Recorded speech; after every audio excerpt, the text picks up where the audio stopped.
What's going on, everyone? I'm just a typical, average American here today to react and learn about Canadian news. Because as an American, I never get to see Canadian news here in the United States from any of our news or media outlets. So today, I'd like to take some time to learn about the current news and events happening in Canada right now that we otherwise don't get to hear about here in the United States. So let's start with London drugs stores remain closed after cybersecurity incident.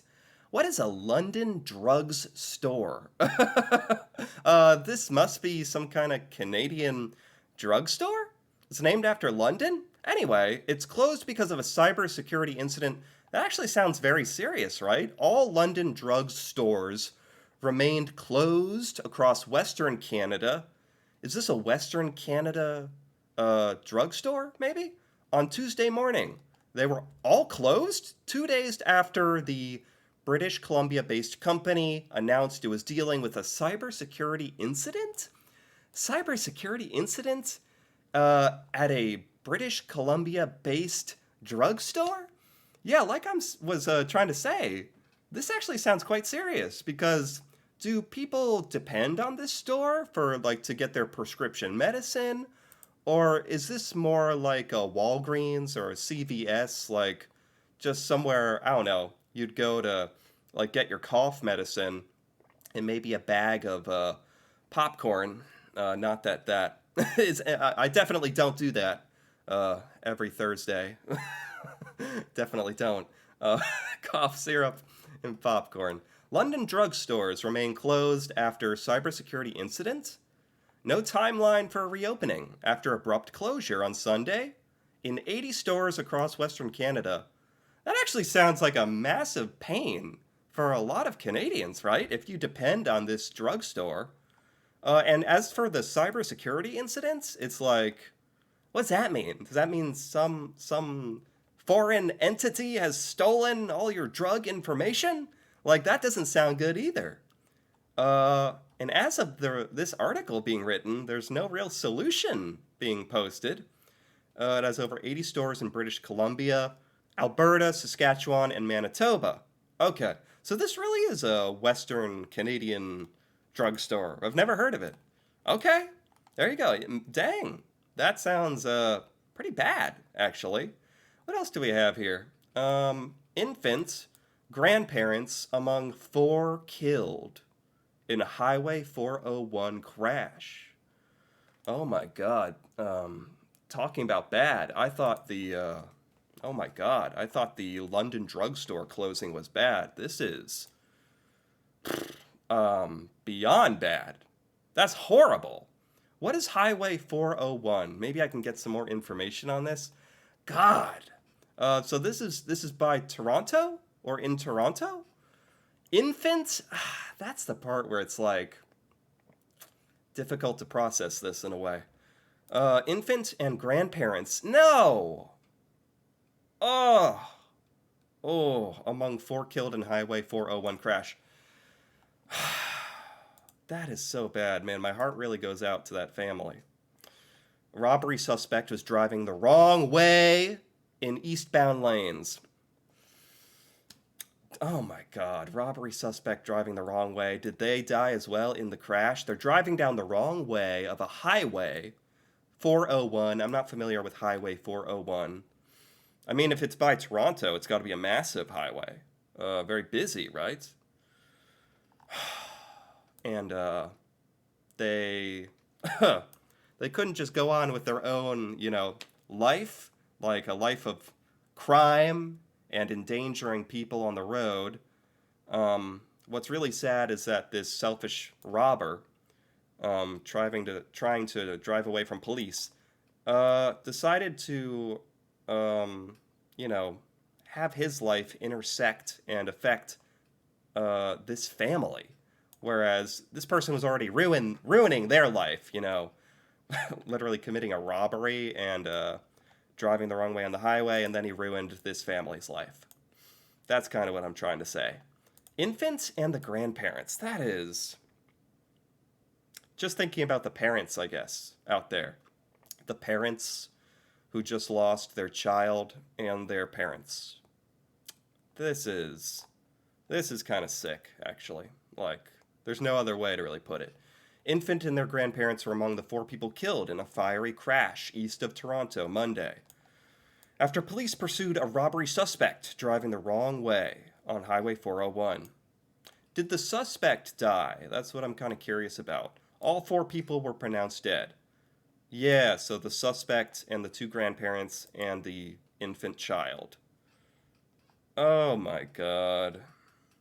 Wow. So they got into a cargo van as they drove erratically on various streets, so they were, exactly. Just the fact that this person was endangering other people as well as committing, crime, and then dragged 3 other lives down with them. That's where it's like, oh man. Okay, let's see if we can get any more like uplifting news or anything here. Let's keep searching here. Calgary contractor guilty of forgery tells judge he screwed up. Okay. You're guilty of forgery. And he literally went to the judge and was like, I screwed up. I screwed up. All right, that's a very Canadian kind of thing. Uh, Again, this is more crime. Like, oh my gosh.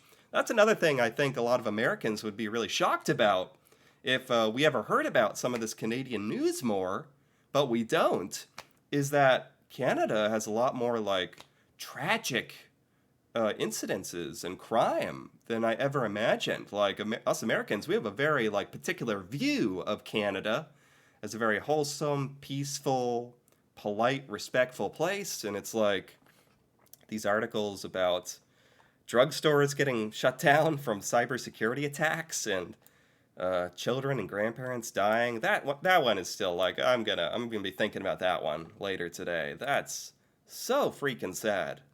And then this forger who's like, I messed up. Okay. Anything else interesting here in Canadian news? Let's scroll a little bit and see if there's any interesting articles. Federal public servants to return to the office 3 days a week. Were federal workers in Canada completely remote? It's interesting because it feels like in the last couple of years, so many companies were on board with the let's go remote, let's go remote. And of course, all the workers were like, we're loving it. We're like, yeah, let's go remote. Okay. And maybe they did that for the Canadian federal government here. But now, as the years are going on in 2024, you're starting to see this more and more. Companies be like, you know what? Get back in the office. I know we told you could work from home, but you know what? 3 days a week. 3 days a week. Come on. Come back. Come on. We want you. Come on back in. And I think that's a tough pill to swallow for a lot of workers out there who got used to the remote work situation. We're hoping that it would last forever. More stores are ditching self-checkouts amid theft and customer complaints. Really?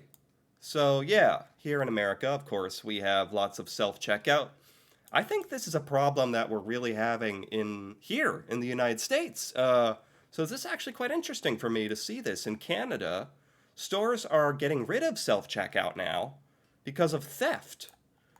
Sadly, this is something that I hear about here in the United States, and apparently it's happening in Canada. It depends sort of on the region you're in and the area and the crime and all that, but sadly, there's definitely places where you can't have self-checkout anymore because people will exploit it to try to steal things, which is really unfortunate because self-checkout is like really great. If you don't love interacting with other human beings that much, or you just have a couple items and you like being really quick, self-checkout is really great, actually. I love self-checkout. But I understand stores are having to get rid of them now. Giant Tiger store in Ontario. Giant Tiger, what a name. What is Giant Tiger? Is that a grocery store or something? 2020, Walmart started testing cashierless self checkout at their big box stores. Yeah, Walmart, self checkout. Um, wow. It's a surprising shift in the predicted trajectory. Instead of all self checkout store becoming the norm, some retail outlets are returning to all cashier format. Darn it! Just when we were all getting used to the self checkout, machines need attendants. Like to watch. Yeah, I guess, yeah, that is true. In a lot of stores, there's like attendants. At least here in America, there's people who watch you do the self checkout to make sure you're not trying to pull a fast one. Is that how it is in Canada as well? Well, yeah, I think this is happening in Canada and the US, having to get rid of self-checkout, unfortunately, because of crime. Oh, what else do we have here? Police charge third teen with murder in stabbing outside Halifax Mall. What is going on today?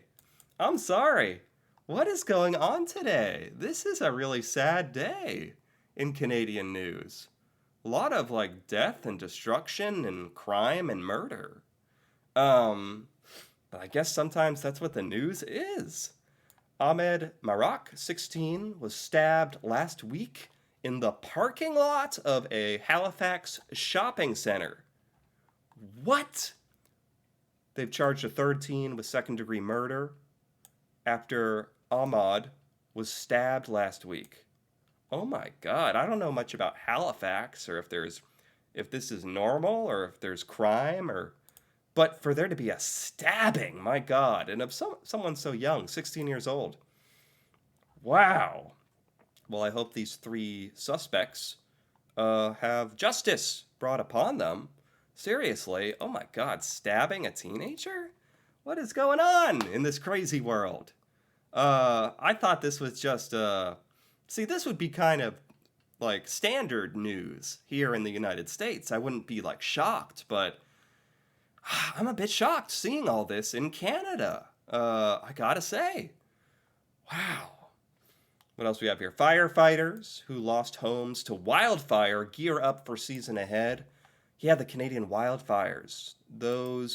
That's like a seasonal thing. So I guess that's gonna like start to come back where wildfires will become a problem again. Oh my God, that was such big news last year. It was big enough news that we actually heard about it here in the United States.